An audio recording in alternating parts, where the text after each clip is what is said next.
When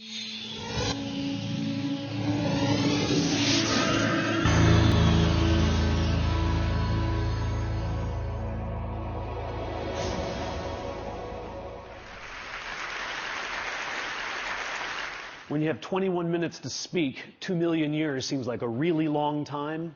But evolutionarily, 2 million years is nothing. And yet in 2 million years, the human brain has nearly tripled in mass, going from the 1¼ pound brain of our ancestor here, habilis, to the almost 3-pound meatloaf that everybody here has between their ears. What is it about a big brain that nature was so eager for every one of us to have one? Well, it turns out when brains triple in size, they don't just get 3 times bigger, they gain new structures. And one of the main reasons that our brain got so big is because it got a new part called the frontal lobe, and particularly a part called the prefrontal cortex.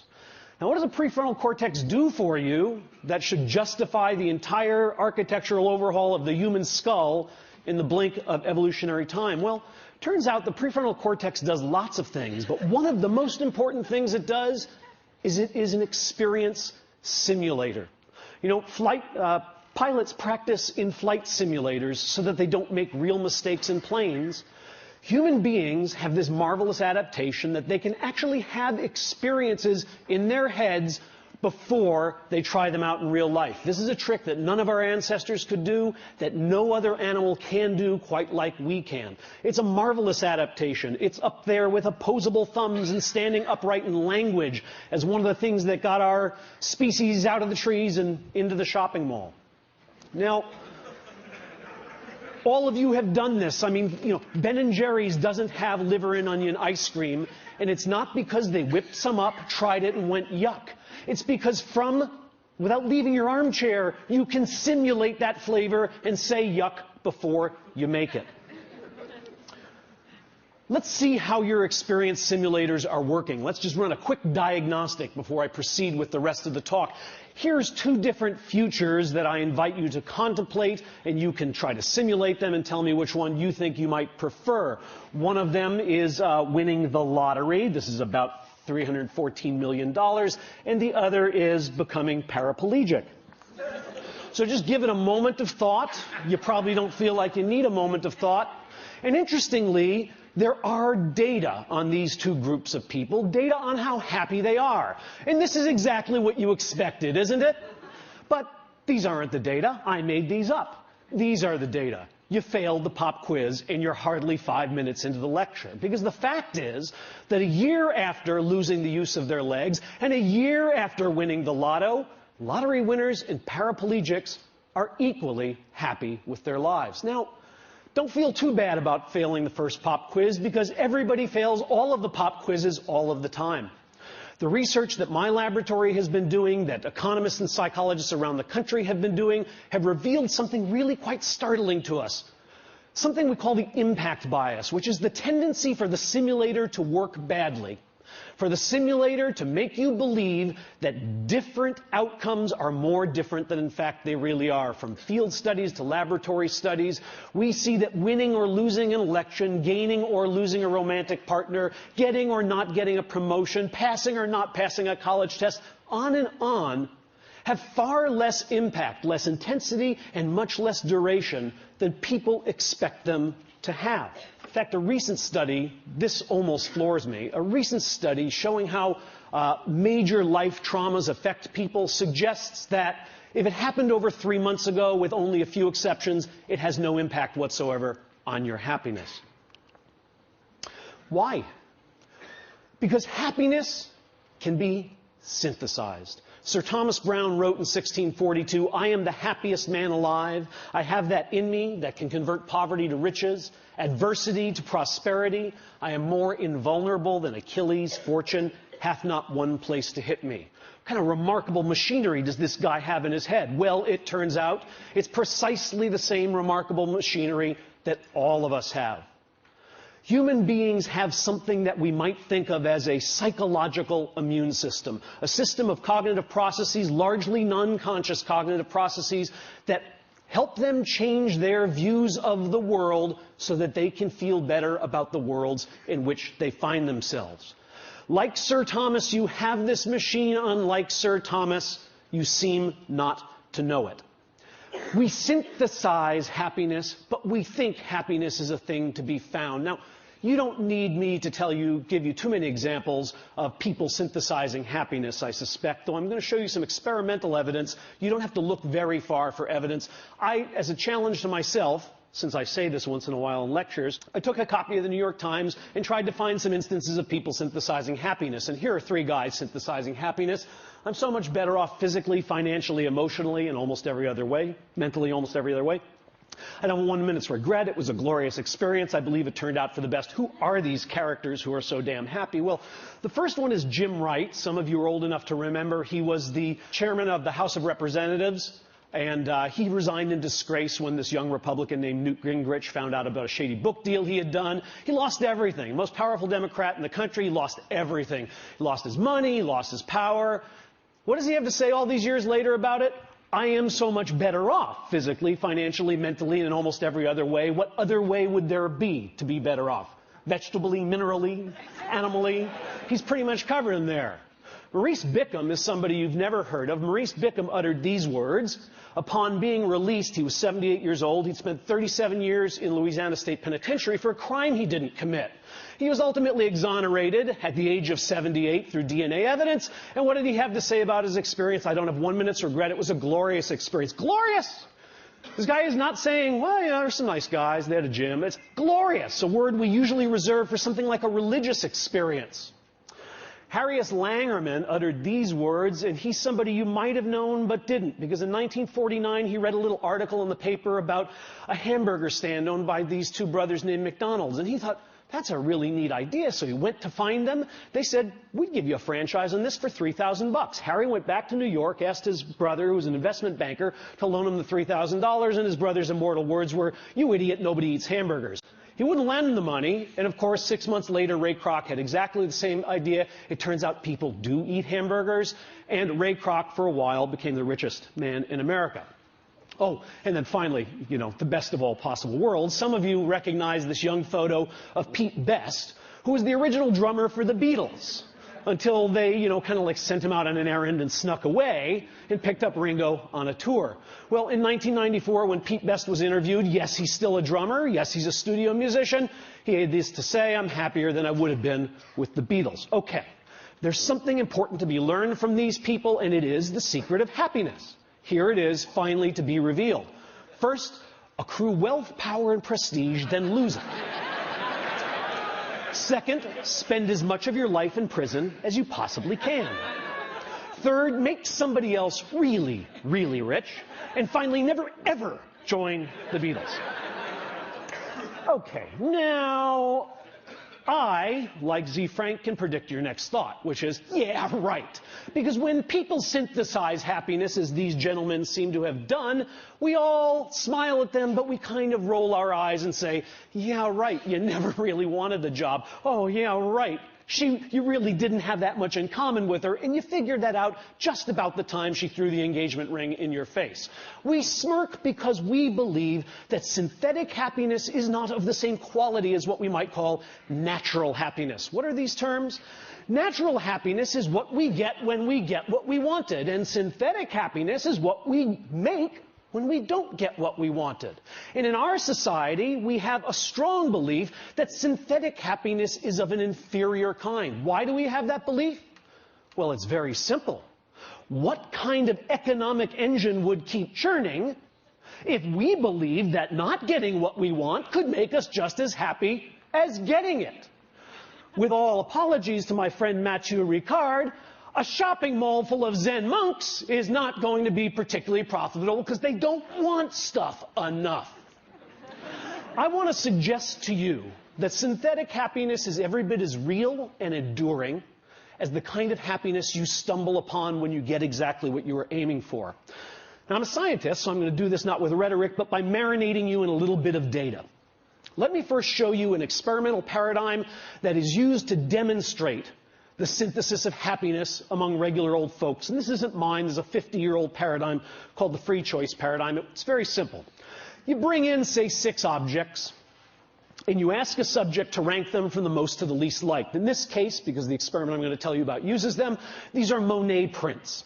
So everybody can rank these Monet prints from the one they like the most to the one they like the least. Now we give you a choice. We happen to have some extra prints in the closet, and we're going to give you one as your prize to take home. We happen to have number 3 and number 4, we tell the subject. There's a bit of a difficult choice because neither one is preferred strongly to the other, but naturally people tend to pick number 3 because they liked it a little better than number 4. Sometime later, it could be 15 minutes, it could be 15 days, the same stimuli are put before the subject and the subject is asked to re-rank the stimuli. Tell us how much you like them now. What happens? Watch as happiness is synthesized. This is the result that has been replicated over and over again. You're watching happiness be synthesized. Would you like to see it again? Happiness. The one I got is really better than I thought. That other one I didn't get sucks. That's the synthesis of happiness. Now, what's the right response to that? Yeah, right. Now, here's the experiment we did, and I hope this is going to convince you that yeah, right was not the right response. We did this experiment with a group of patients who had anterograde amnesia. These are hospitalized patients. Most of them have Korsakoff syndrome, polyneurotic psychosis, that they drank way too much and they can't make new memories. Okay, they remember their childhood, but if you walk in and introduce yourself and then leave the room, when you come back, they don't know who you are. We took our Monet prints to the hospital, and we asked these patients to rank them from the one they liked the most to the one they liked the least. We then gave them the choice between number 3 and number 4. Like everybody else, they said, gee, thanks, doc, that's great. I could use a new print. I'll take number 3. We explained we would have number 3 mailed to them. We gathered up our materials, and we went out of the room and counted to a half hour. Back into the room. We say, hi, we're back. The patients, bless them, say, oh, doc, I'm sorry, I got a memory problem. That's why I'm here. If I've met you before, I don't remember. Really, Jim, you don't remember? I was just here with the Monet prints. Sorry, doc, I just don't have a clue. No problem, Jim. All I want you to do is rank these for me from the one you like the most to the one you like the least. What do? Well, let's first check and make sure they're really amnesic.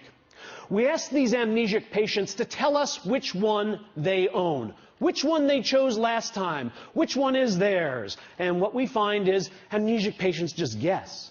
These are normal controls. If I did this with you, all of you would know which print you chose. But if I do this with amnesic patients, they don't have a clue. They can't pick their print out of a lineup. Here's what normal controls do. They synthesize happiness, right? This is the change in liking score, the change from the first time they ranked to the second time they ranked. Normal controls show, that was the magic I showed you. Now I'm showing it to you in graphical form. The one I own is better than I thought. The one I didn't own, the one I left behind, is not as good as I thought.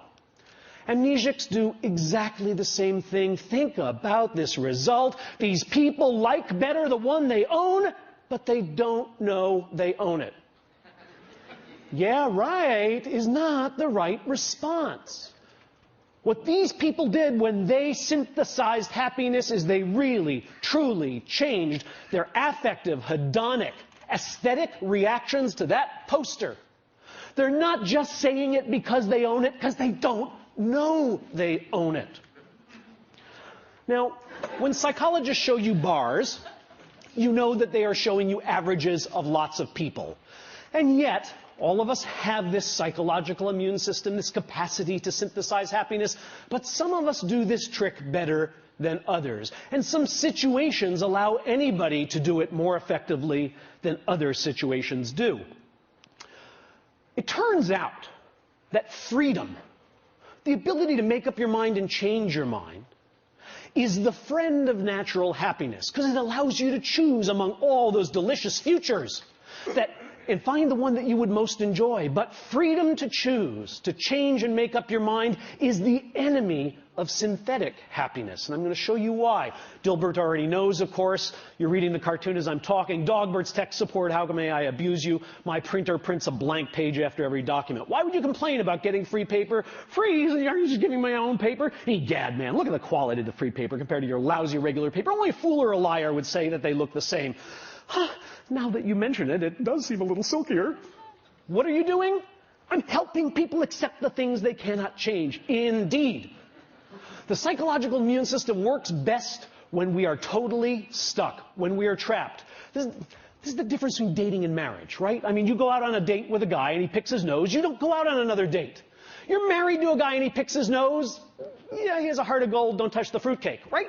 You find a way to be happy with what's happened. Now, what I want to show you is that people don't know this about themselves, and not knowing this can work to our supreme disadvantage. Here's an experiment we did at Harvard. We created a photography course, a black and white photography course, and we allowed students to come in and learn how to use a darkroom. So we gave them cameras, they went around campus, they took 12 pictures of their favorite professors in their dorm room and their dog and all the other things they wanted to have Harvard memories of. They bring us the camera, we make up a contact sheet, they figure out which are the 2 best pictures, and we now spend 6 hours teaching them about darkrooms, and they blow 2 of them up and they have 2 gorgeous 8x10 glossies of meaningful things to them, and we say, which one would you like to give up?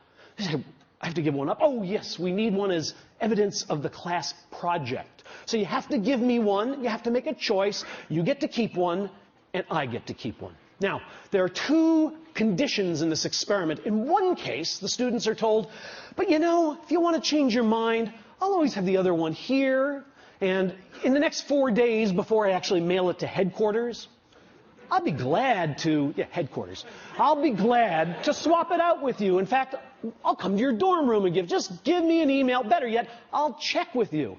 You ever want to change your mind? It's totally returnable. The other half of the students are told exactly the opposite. Make your choice, and by the way, the mail is going out, gosh, in 2 minutes to England. Your picture will be winging its way over the Atlantic. You will never see it again. Now, half of the students in each of these conditions are asked to make predictions about how much they're going to come to like the picture that they keep and the picture they leave behind. Other students are just sent back to their little dorm rooms, and they are measured over the next 3 to 6 days on their liking and satisfaction with the pictures. And look at what we find. First of all, here's what students think is going to happen. They think they're going to maybe come to like the picture they chose a little more than the one they left behind, but these are not statistically significant differences. It's a very small increase, and it doesn't much matter whether they were in the reversible or irreversible condition. Wrong-o. Bad simulators. Because here's what's really happening, both right before the swap and 5 days later. People who are stuck with that picture, who have no choice, who can never change their mind, like it a lot. And people who are deliberating, should I return it? Have I gotten the right one? Maybe this isn't the good one. Maybe I left the good one, have killed themselves. They don't like their picture. And in fact, even after the opportunity to swap has expired, they still don't like their picture. Why? Because the irreversible condition is not conducive to the synthesis of happiness. So here's the final piece of this experiment. We bring in a whole new group of naive Harvard students, and we say, you know, we're doing a photography course, and we can do it one of 2 ways. We could do it so that when you take the 2 pictures, you'd have 4 days to change your mind. Or we're doing another course where you take the 2 pictures, and you make up your mind right away, and you can never change it. Which course would you like to be in? Duh! 66% of the students, 2/3, prefer to be in the course where they have the opportunity to change their mind. Hello? 66% of the students choose to be in the course in which they will ultimately be deeply dissatisfied with the picture. Because they do not know the conditions under which synthetic happiness grows. The bard said everything best, of course, and he's making my point here, but he's making it hyperbolically. 'Tis nothing good or bad, but thinking makes it so. It's nice poetry, but that can't exactly be right. Is there really nothing good or bad? Is it really the case that gallbladder surgery and a trip to Paris are just the same thing? Nah, that seems like a one-question IQ test. They can't be exactly the same. In more turgid prose, but closer to the truth, was the father of modern capitalism, Adam Smith, and he said this. This is worth contemplating. The great source of both the misery and disorders of human life seems to arise from overrating the difference between one permanent situation and another. Some of these situations may no doubt deserve to be preferred to others. But none of them can deserve to be pursued with that passionate ardor which drives us to violate the rules either of prudence or of justice, or to corrupt the future tranquility of our minds either by shame from the remembrance of our own folly or by remorse for the horror of our own injustice. In other words, yes, some things are better than others. We should have preferences that lead us into one future over another. But when those preferences drive us too hard and too fast because we have overrated the difference between these futures, we are at risk. When our ambition is bounded, it leads us to work joyfully. When our ambition is unbounded, it leads us to lie, to cheat, to steal, to hurt others, to sacrifice things of real value. When our fears are bounded, we're prudent, we're cautious, we're thoughtful. When our fears are unbounded and overblown, we're reckless and we're cowardly. The lesson I want to leave you with from these data is that our longings and our worries are both to some degree overblown because we have within us the capacity to manufacture the very commodity we are constantly chasing when we choose experience. Thank you.